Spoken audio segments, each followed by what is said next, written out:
tugushimiye ibyabaye byose, tugushimiye ijambo rihambaye tugiye kumva, mwami tugushimiye ko umukozi wakoresheje.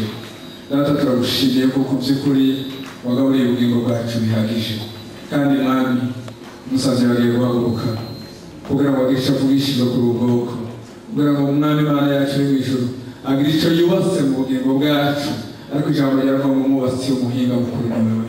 Data turakwinjiza mu bukoreshe umwami Imana, ijambo tugiye kumva rigira ikibanza gihagije mu bugingo bwacu. Tumusabiye kuba mu bwiza, tumusabiye gusiba amavuta ahwanye n'uyu munsi ndetse n'igikorwa agiye gukora, tubisenze mu izina rya Yesu, amen.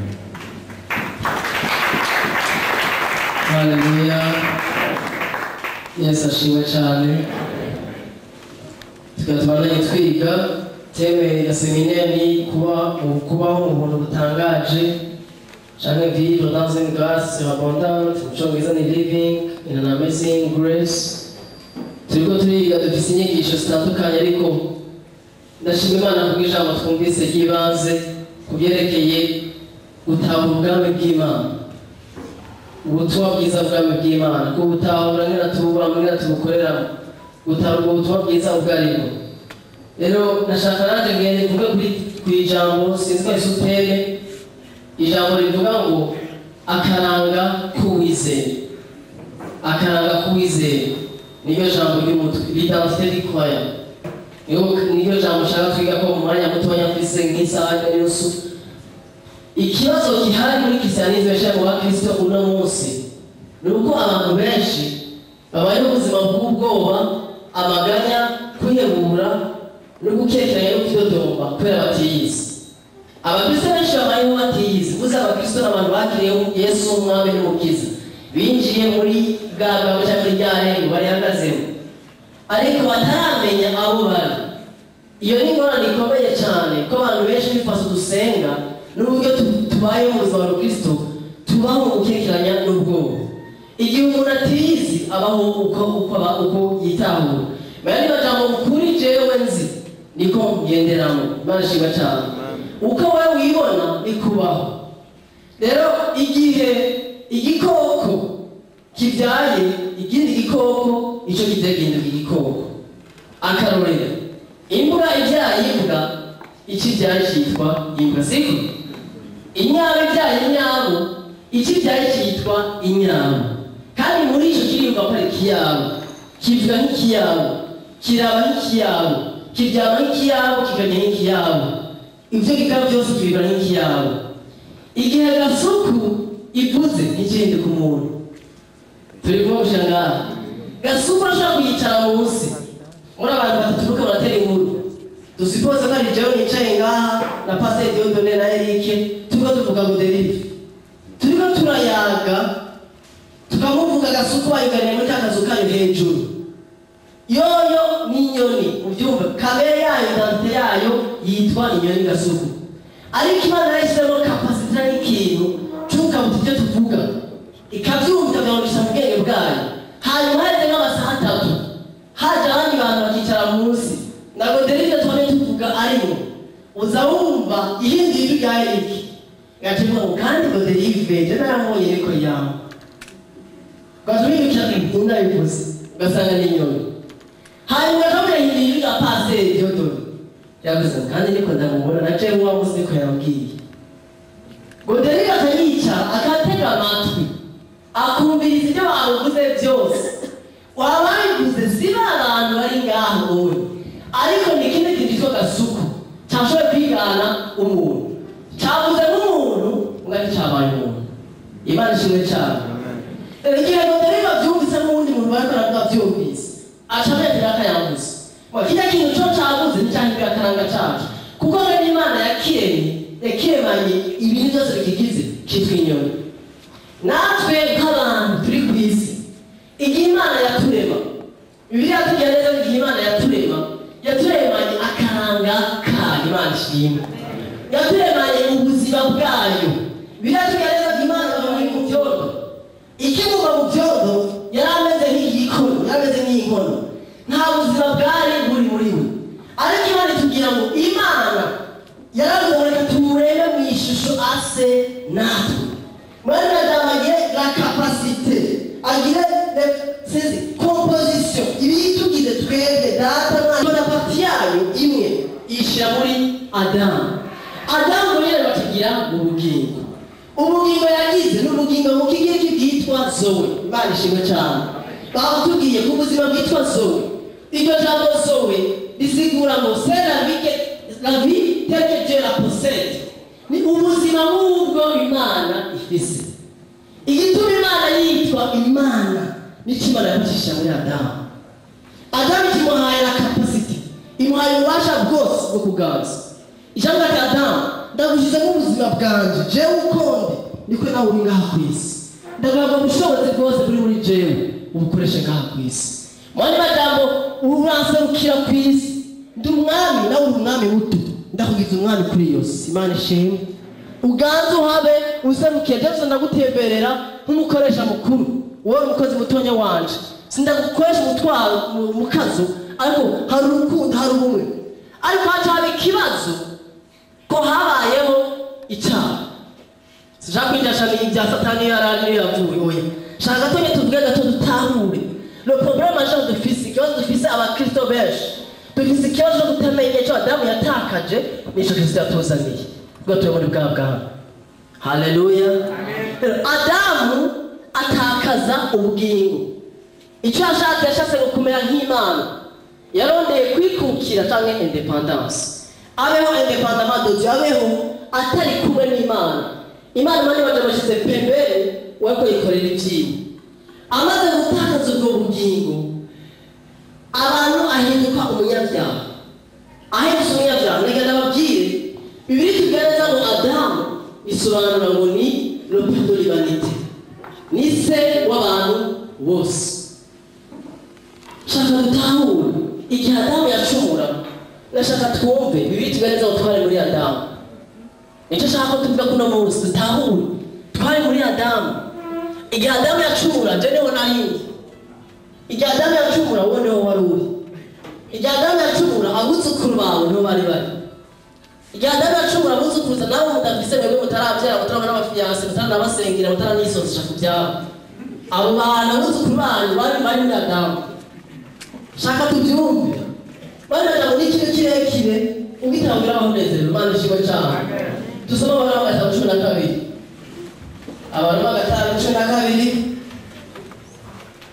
Romains 5:12. Abaroma gatanu cumi na kabiri n'umurongo cumi n'icyenda.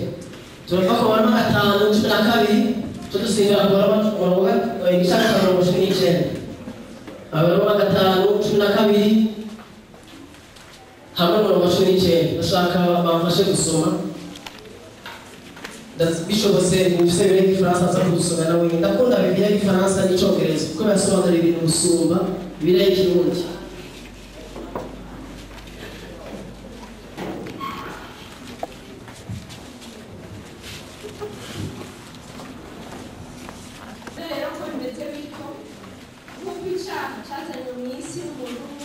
Nk'uko icyaha cyazanywe mu isi n'umuntu umwe. Urupfu rukazanwa n'icyaha. Aha bavuze ibintu bibiri, icyaha n'urupfu. Urupfu rukazanwa n'icyaha. Urupfu rushika ku bantu bose kuko bose bakoze ibyaha. Urupfu rushika ku bantu bose bakoze ibyaha. Shaka twumve umurongo wa 19 tubisigura neza. Kandi nuko mutumvira Imana k'umuntu umwe kwatumye benshi bashika abanyabyaha. Kutumvira Imana k'umuntu umwe kwatumye benshi bashika abanyabyaha. Niko kuyumvira umwe uzotuma benshi bashika abagororotsi. Imana ishimwe cyane. Kuyumvira kumwe kwatumye benshi bashika abagororotsi. Haleluya. Ariko shaka tumve mbere yo kumva yumvira. Tumve utayumvira ibyo atuzaniye. Adamu akora icyaha. Amaze gukora icyaha, Imana mu kumubona mu kumuraba Adamu, Imana yamubonesha amaso y'amamiliyoni y'abantu. Yamubonesha amaso y'isi yose. Yamubonamo abantu bose abazungu abirabura n'abatari abanyacura. Uze akoze icyaha Adamu, aca haba ikintu cyitwa urupfu. urupfu. Ubwo rupfu rwabaye muri we si urupfu rusanzwe mu buryo bw'umubiri. Abantu benshi ikibazo bafise ko bumva ngo urupfu bagaca bumva ngo urupfu rwo mu buryo bw'umubiri. Si urupfu rwo mu buryo bw'umubiri, ni cya kintu cyo mu buryo bw'imwemu kiba Imana yari yamushizemo. Mariya Imana imubona yamubonamo abana mu buryo bw'umwemu, yamubonamo cewe na wewe mu buryo bw'umuntu wo mu mubiri. Atakaje ubugingo, atakaje dominion, atakaje kuganza, icyaha kikinjira kimaze kwinjira muri we mu buryo bw'umubiri, aterwa n'urupfu. Haleluya, turi kumwe. Mu buryo bw'umubiri aterwa n'urupfu, ariko hari ikibazo gikomeye cyane mu buryo bwo mu ntebe. Abantu bose bamukomoka ko munsi agacumura mu buryo bw'intebe, agatandukana n'Imana. Turibuka ko yaje gucumura ngo yaciye yibona mu buryo bw'umubiri ngo yuko ari gusa. Yari amaze imyaka ari gusa, ariko atakigaragara kuko yari yambaye iki, yari yambaye ubwiza bw'Imana. Haleluya. Imana yari yamukunda nta cyaha nta peshe, nta cyaha yari afise muri we. Amaze acumuye yaje mu bwoba y'umusore, atanga kuri madamu bakaba barukumeze gayene. Sinarinda bivrega n'abanyirara n'ukumeze ngo waje barirukanga ngo waje kwinyegeza. Ariko ubuntu n'urukundo by'Imana, Imana yacimuta wikiragenda kumura sana kurondera yari irabati Adamu ni hehe, abati nobonye ni gusa numvise isoni caja kwinyegeza. Ninde akwiye kwigusa aravuga ibyabaye byose. Imana ukifata igikoko birakibaga ngimena amaraso mwandika impuzu kugira utegeke bw'abambure bwiwe. Rero aho tugiye mu murongo wa 19 ngo umuntu umwe yakoze icyaha abantu bose bahinduka abanyabyaha. Mu yandi majambo hari ikirongo cyo mu Gifaransa imputation, sinzi ngo tuvuga mu Kirundi, ni nko gufata ukomeka ikintu ku muntu. Umwana akabafise Imana Adamu afise icyaha, yakoze icyaha ahindutse umunyabyaha, ariko yacafata n'ibyaha byiwe kubera twari muri we arabitufatikana. Shaka twumvise iyo twari turi, ariko ububasha icyaha gifise bwarashyize no mu maraso yiwe no mu bura bwiwe, abutranspeta mu bana azobyara, abutranspeta muri Isaka, muri ba Yakobo, ba Aburahamu, gushika uno munsi kuri papa wanje Paul. Bari bajambo isi yose, l'humanité yose, isi yose iri muri we ihindukiye ifise ikibazo c'icyaha, itakaza ya mpemu imwe yahuza umuntu n'Imana, imwe yahise kugororoka kose. Abantu bose baca bahinduka abanyabyaha. Ntibahindutse abanyabyaha kubera ibyo bakoze, bahindutse abanyabyaha kubera icyo babaye mu buryo bw'intego. Haleluya, amen. Shaka twumve ikintu Adamu kiradukwegeye cyane, ni ikintu cyitwa urupfu rwo mu buryo bw'intego. Hari uburyo butatu bw'impfu. Hari urupfu rwo mu buryo bw'intego. Urupfu rwo mu buryo bw'intego ni rwa Adamu yasibishije icyo kintu cyamubayeho, abamukomoka ko bose barucikiye. Hari urupfu rwo mu buryo bw'umubiri, twese tuzovuza ku mpande, sibyo? Tuzohaca twese kuko abazoza Yesu azoza kubatora mukiri bazima ntacu muzohaca. Hari urupfu rwo mu buryo bw'umubiri rukomeye kuko dufise ikibazo mu buryo bw'imwemu. Hakabaho n'urupfu rw'ibihe bidashira, ubwo bafise ikibazo cyo mu buryo bw'imwemu bazoca muri Gehinomu. Iherezo rya byose kwakuja muri Gehinomu twese, ariko Imana iyo yabize uzi mugambi. Imana ishimwe cyane. Numva noza abantu batatu ngaho imbere, shaka nzara abantu batatu, abahungu babiri n'umukobwa umwe. Ndasaba abantu bari shapu, numva ariko twokugisha kuko abantu bafite ikibazo gibitahurisha bari indani. Mutonde ngaha, hagarara hirya mu hagarara hagati. Imana ishimwe cyane. Shaka twumve iki kintu, igihe wowe utanguye kwiraba, utangura kwiraba uhereye indani, utangura kwiraba uhereye inyuma. Igihe Adamu yacumura, Imana ikiborewe yaragizwe, yarakiri nk'umuntu. Abandi bajambo yarafise umushaha, afise n'umubiri. Amen ako mu rurimi rw'Igifaransa. Amaze kureba ikamuhumekera n'umuhemu yayo, imushiramwo ubugingo. Ubwo bugingo yamushizemo bwari ubugingo butandukanye n'ivyari mu ibumba mu bihe bishobora guhera. Imushiramo ikiyi, bari bajya imushiramo ubuzima butandukanye n'ubundi buzima. Imushiramo capacity. Urazi umuhungu n'umukobwa baratandukanye, sibyo? Baraba n'abavuga ababizaje abahungu yaraba ushobora muri umukobwa, sico kimwe. Hano koroha n'ubuyo hano kuguma muri abo.